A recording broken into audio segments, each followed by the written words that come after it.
Well, hi there, Internet. My name's Court, you've got courtside seats for my review of Don't Say Its Name. Let's do it.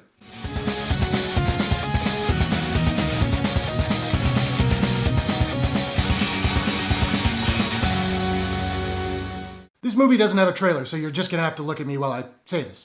Cool? Cool. I'm gonna be reading it, by the way. Don't Say Its Name is a drama horror from co-writer and director Reuben Martell. The film stars Julian Black Antelope, Tom Carey, Carla Fox, Gell, Justin Lewis, Sera-Lys McArthur, Samuel Marty, and Madison Walsh. After a hit and run one wintry night, unexplained deaths begin occurring on a First Nations reservation in Alberta, and it is up to the tribal sheriff and a local tracker to solve the crimes. So welcome back to my ongoing coverage of Fantasia Festival out of Montreal. If you like genre stuff like sci-fi, horror, fantasy, it's a good festival. Now I should say straight up, if the filmmakers of this movie are watching, normally I call my synopsis that I read off the top from IMDb. There was nothing there.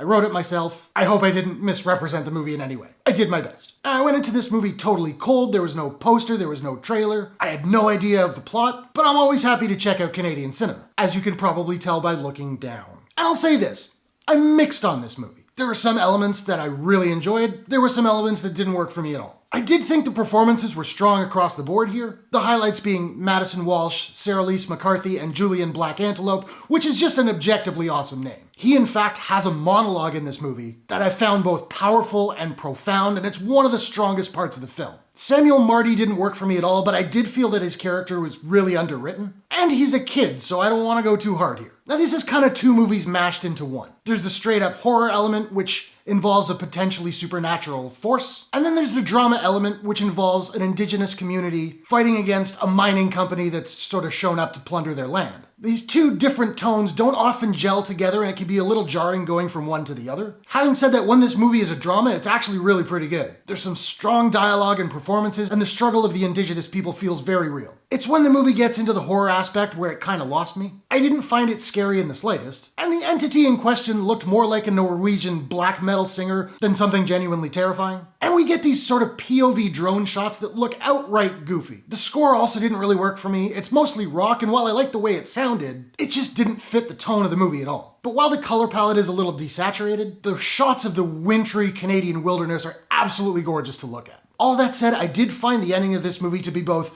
really abrupt, like it all happens really quick, and kind of silly. I wasn't scared, I was kind of more laughing. Now, I like laughing, so that's a good thing, but I don't think that's what the filmmakers were going for. Overall, I thought this movie was okay, certainly not great, absolutely not terrible, but I feel like it would have been stronger as a straight up drama, without the horror element that kind of dragged it down for me. Now, I don't have a proprietary rating system as of yet, so I'm just trying to figure out what I'm gonna give Don't Say Its Name, and I think I'm gonna give Don't Say Its Name a out of 10. So now I want to know, are you looking forward to Don't Say Its Name? What's your favorite horror movie of all time? Whatever your thoughts, hit the comments below. Let's discuss. If you enjoyed this review, please smash that like button and give it a share if you really enjoyed it. It just helps the video reach more people, helps the channel grow. I appreciate it very much. And hey, why not take a second, do me a favor, click subscribe and ring that bell to subscribe to my channel for more movie reviews, entertainment news, trailer reactions, Fantasia Fest, all that good stuff. Hope you guys are all safe and healthy. Thanks very much for watching. I will see you all in the next one. Take care.